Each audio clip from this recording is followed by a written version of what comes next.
விஜயகாந்த் எடுத்துக்கிட்டா அவர் பாராட்டுக்குரியவர். ஏன்னா ஒரு மிகப்பெரிய தலைவர்களாக அதிகாரத்தில் ஐயா கருணாநிதி அவர்களும் அம்மையார் ஜெயலலிதா அவர்களும் இருக்கும்போது கூட நான் ஒரு மாற்றா வருவேன்னு சொல்றதுக்கு ஒரு ஆண்மைக்கு ஒரு ஆளுமை வேணும். அந்த கூட்டணிக்குள்ள இருக்கிற நல்ல கண்ணுக்கு கால் கட்ட மயிர் அளவுக்கு பெறுவானடா விஜயகாந்த். முதலமைச்சருக்கு எத்தனை எழுத்துன்னு சொல்ல சொல்லு, பதவியே கொடுத்துருவோம். கிருஷ்ணன் பையன் யாரு தெரியுமா? கிருஷ்ணன் இங்க பாருங்க, அந்த பெண்கள் எல்லாம் ஆடு மேய்க்கிற இடையர்குல பெண்கள் எல்லாம் ஒரு குளத்துல குளிச்சுக்கிட்டு இருந்தாங்க. இந்த பொறிக்கு நாய் ஓடி போய் அந்த பிள்ளையை கழட்டி வச்சிருந்த துணிமணிகளாம் எடுத்துக்கிட்டு மரத்துல உட்காந்து இந்த பிள்ளைய உடைய கலாண்டு போயிட்டான கிருஷ்ணா கிருஷ்ணா குடுத்துருன்ட்டு மார்பகங்களை இப்படி மறைச்சுக்கிட்டு இப்படி பக்கவாட்டிலேயே நடந்து போகுது அந்த பிள்ளைய. அவன் சொல்றான் பாருங்க, எவ்வளவு கண்ணியம். கிருஷ்ண பரமாத்மாவுடைய பேர் என்ன? அவன் சொல்லல, ஆபத்து வர இடத்துல நான் அவதாரம் எடுப்பேன். அது மாதிரி இது ஒரு அவதாரம், இது ஒரு அவதாரம்.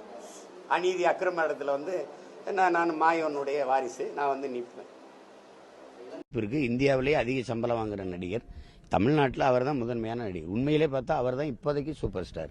150 கோடி அவருக்கு சம்பளம், 30 கோடி வரி போனாலும் 120 கோடி அவர் கையில் இருக்கு.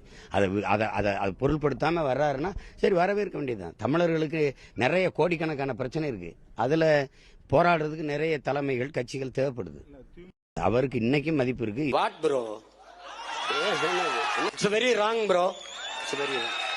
இங்க வா, ஒன்னு சாலையில அந்த ஓரத்துல நில்லு, இல்ல இந்த ஓரத்துல நில்லு.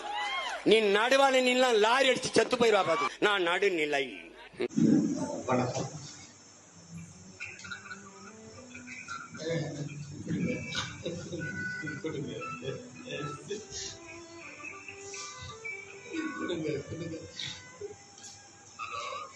வணக்கம். ரொம்ப மனசு ரொம்ப ரொம்ப எனக்கு ஒன்றும் இல்லை. நீங்க எங்கூட எனக்கு துணையா இருக்குது.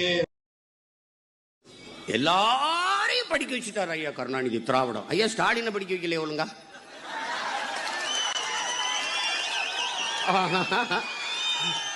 சும்மா பேசும்போது பரவாயில்ல, தடுமாறிட்டான. பார்த்து படிக்கும்போது அந்த வகையில